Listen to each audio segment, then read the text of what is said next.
Assalamualaikum. Ada sebiji Kawasaki Double R tahun 2014. Daftar tahun 2014, tahun ni buat tahun 2013. Motor dah up spec Spec sesedap jalan lah, sesedap highway lah.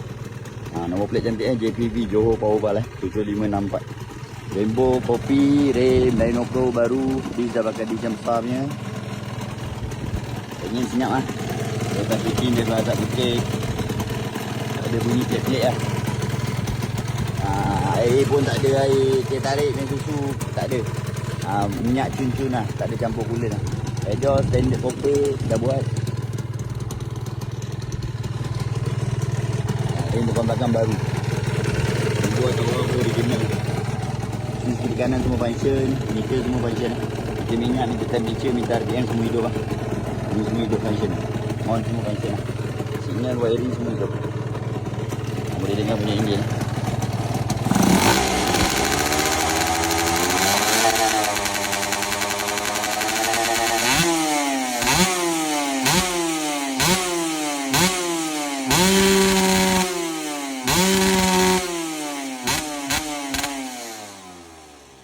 Untuk motor Kawasaki Double R ni kita bagi free gift tadi. Rem depan belakang ada satu set dengan kita bagi ada jajan lain sikit lagi lah. Yang ni kita nak jual dengan harga 14,900. Mana berminat boleh roger nombor ada dekat bio. Assalamualaikum.